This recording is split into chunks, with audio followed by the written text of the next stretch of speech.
¿Tiene la ética del cuidado algo que ver con la paz cotidiana? Antes de abordar esta pregunta, quisiera dirigirme a otra. ¿Qué implica que una paz sea duradera? Cuando hablamos de una paz duradera, estamos hablando de una paz que no simplemente se alcanza por la firma de unos acuerdos o por la negociación entre partes que han estado en un conflicto. Implica más bien que es un proceso vivo, fluido, que debemos alcanzar día a día y que es tarea de todos. Supone, por otra parte, que estamos preocupados por los otros y las otras que hacen parte de nuestra vida cotidiana y que también hacen parte y son fundamento constitutivo, vital de nuestra vida social. Finalmente, pues implica que estamos preocupados por la paz misma. Y de esta manera, la paz duradera requiere el fortalecimiento de una comunidad democrática e incluyente.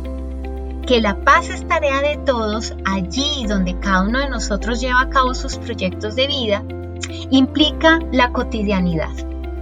Y esa cotidianidad se despliega alrededor y a través de unas acciones que se producen de un determinado modo y de unos modos de ser, de un carácter que también es singular, tiene unas características particulares.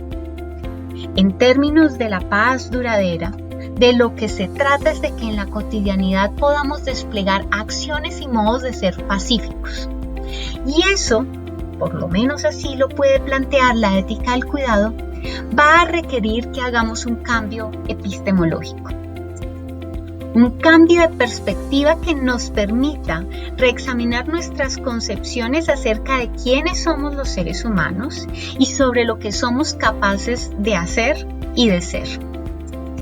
En ese sentido, la ética del cuidado nos propone un giro hacia una perspectiva distinta a la que podemos encontrar quizás en nuestra vida cotidiana hoy en día. Lo que nos propone es reexaminar nuestras concepciones acerca de la naturaleza humana. Pasar de una perspectiva en donde la autonomía, sobre todo entendida en términos de autonomía individual y autosuficiencia, se contrapone a la dependencia y en donde esta última tiene y carga un sentido muy peyorativo.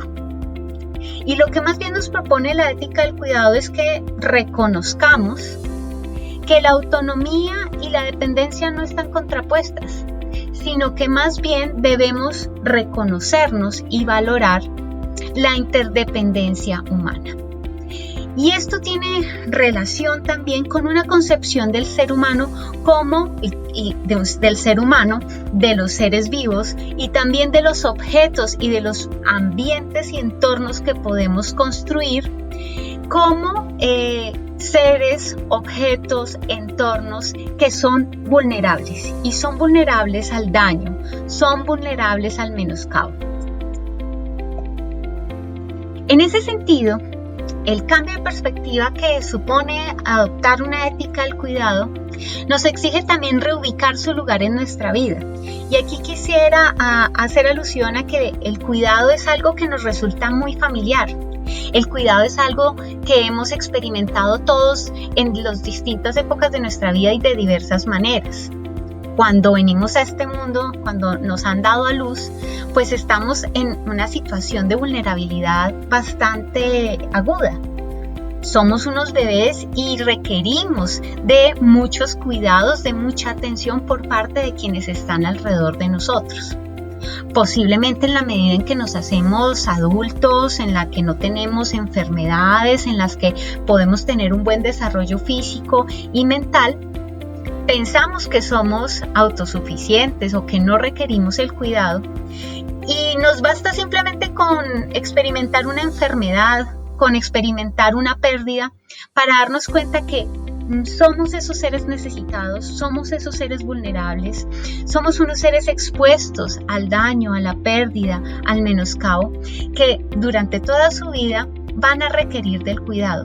Y ojo, que también somos seres que somos capaces de cuidar a otros cuando están en esos momentos de vulnerabilidad. de alguna manera también ese ser vulnerable está presente allí cuando después de nuestra edad adulta en la que podemos pensar que somos autosuficientes llegamos a la vejez, si llegamos a ella. Y en la vejez precisamente volvemos a experimentar una situación y un momento en el que la necesidad de cuidado puede ser aún mayor.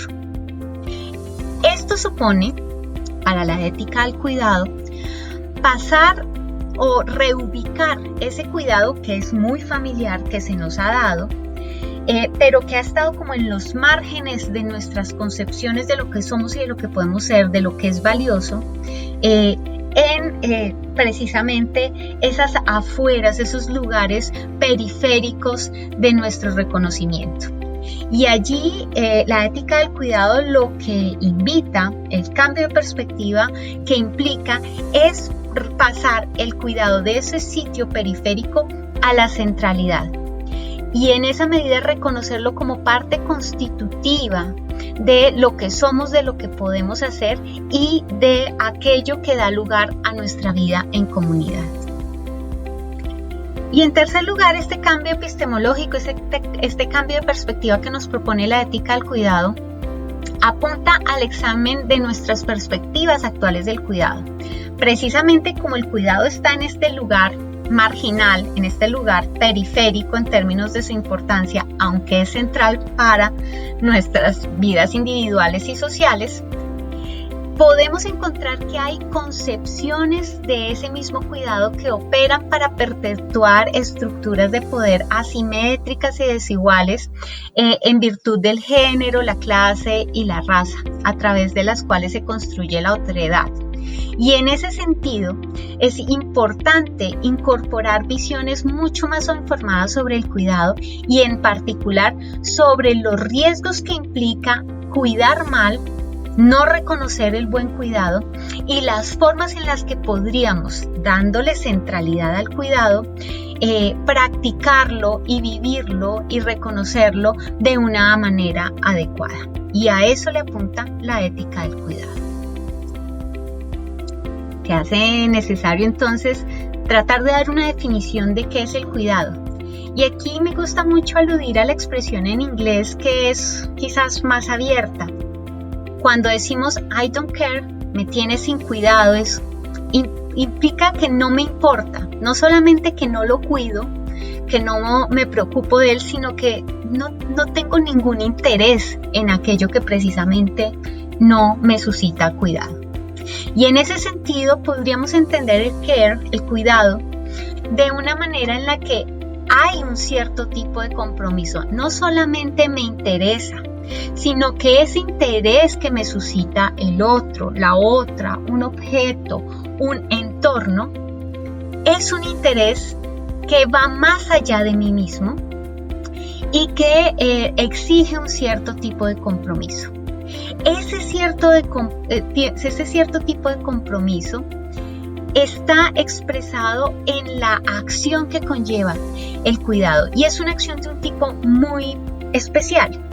Es una acción que implica una carga además que es pesada y por eso la acción y el compromiso al que nos lleva el cuidado va más allá de nuestros propios intereses y se dirige precisamente hacia los otros, hacia eso otro que vamos a cuidar.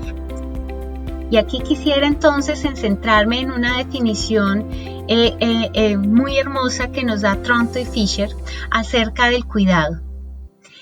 Nos dicen que es un tipo de actividad que incluye todo aquello que hacemos para mantener, continuar y reparar nuestro mundo, para que podamos vivir en él lo mejor posible. Ese mundo incluye nuestros cuerpos, nuestros seres y nuestro ambiente.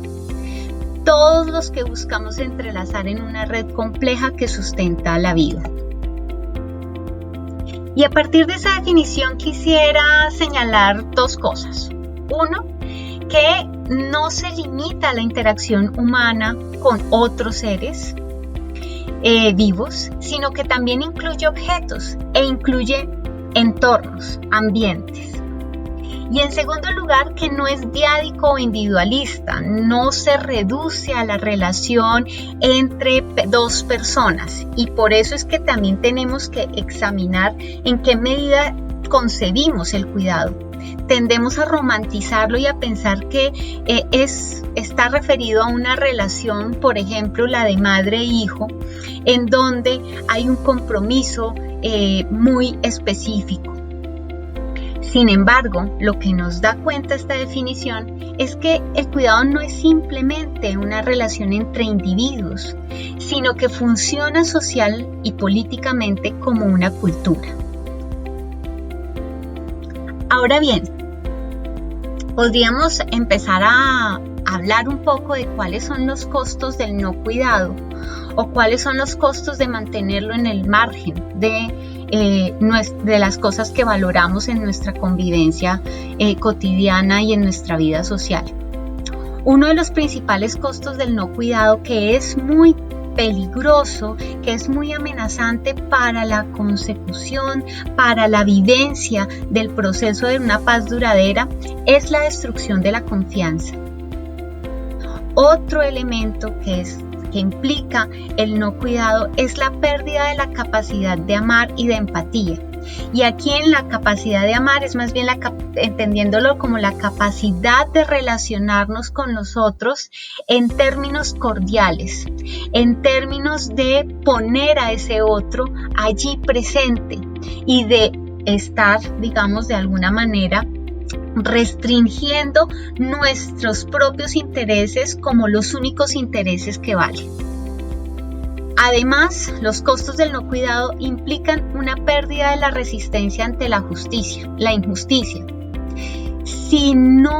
Si vemos amenazada nuestra capacidad de empatía, también vemos la capacidad de indignarnos, de prestar atención a la injusticia, de querer reclamar esa injusticia, de querer minimizarla, bastante disminuidos.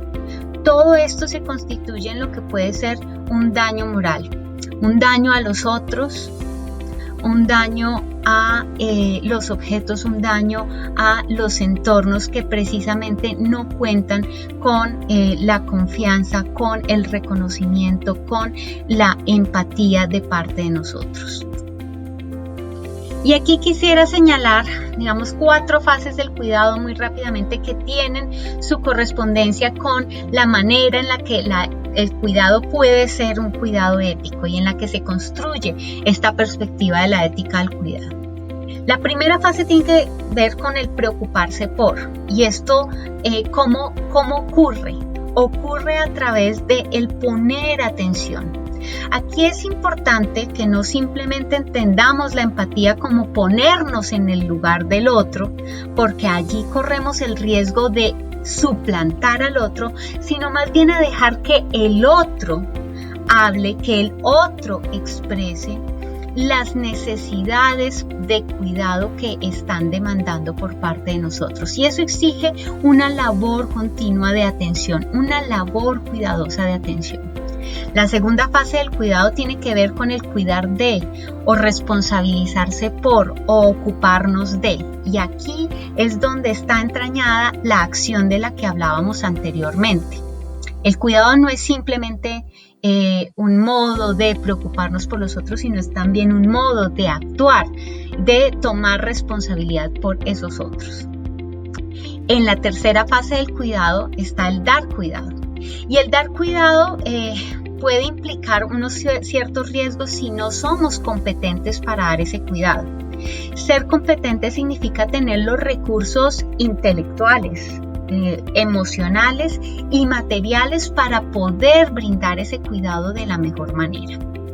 Y la última fase del cuidado, que es el recibir respuesta a esos cuidados, tiene que ver con la receptividad. Y aquí hay un elemento importantísimo del cuidado, y es que cuando cuidamos, la respuesta a ese cuidado no se da en términos de reciprocidad, no cuidamos para que después recibamos ese mismo cuidado, sino que ese cuidado lo que busca es una respuesta a que aquello que es cuidado efectivamente pueda ver satisfechas, ver realizadas las necesidades que demanda. Y aquí quisiera poner un ejemplo en términos de un objeto.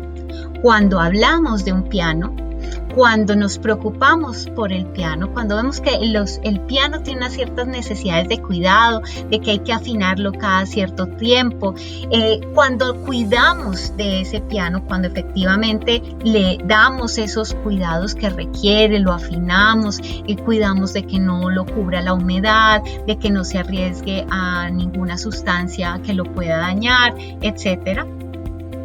¿Qué esperamos recibir como respuesta de esos cuidados? Esperamos recibir que el piano pueda sonar bien ante la interpretación, ante el ejercicio que un hábil pianista pueda llegar a hacer. Ahora bien, estas 4 fases del cuidado, estos 4 elementos de la ética del cuidado, conforman lo que se denomina la integralidad del cuidado. Ahora sí, voy a contestar o intentar contestar la primera pregunta que hice.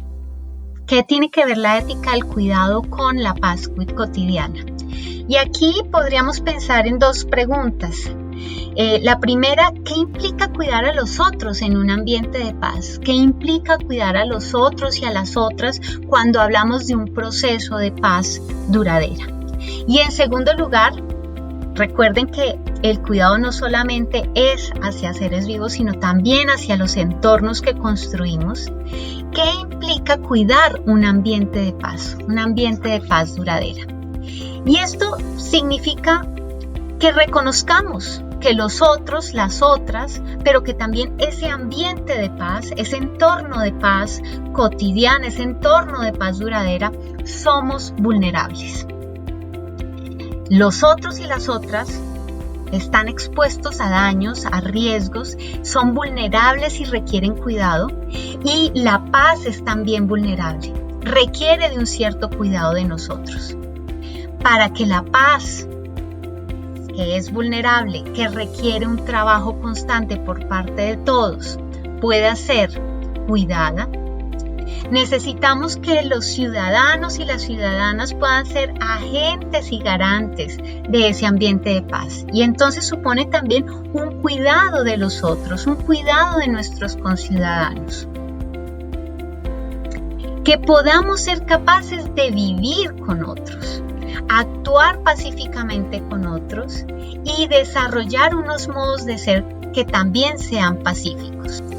Tendríamos entonces que prestar atención a aquellas necesidades que los otros tienen, preocuparnos por ellos, responsabilizarnos y también confiar en que los otros van a estar atentos a esas necesidades que nosotros, que también somos vulnerables, podemos llegar a tener. Confiar en que van a preocuparse por nosotros y a responsabilizarse por nosotros, a que nos van a dar cuidado y que de alguna manera podemos ser receptivos, podemos dar respuesta a esos cuidados. En términos de la paz cotidiana, esto supone que en la vida, en los proyectos de cada uno, reconozcamos a los otros como parte de una comunidad, a los otros seres vivos, animales, entornos, objetos, personas, como necesarios para nuestra vida, como necesarios para aquello que la definición que les daba de cuidado de Tronto y Fisher podamos mantener, continuar y reparar nuestro mundo para que podamos vivir en él lo mejor posible. Un ambiente de paz, la paz duradera, es vulnerable y requerimos mantenerla, continuarla y hacer todo lo posible para repararla cuando ha sido dañada, cuando ha sido menoscabada, para poder vivir en el mundo de una mejor manera posible.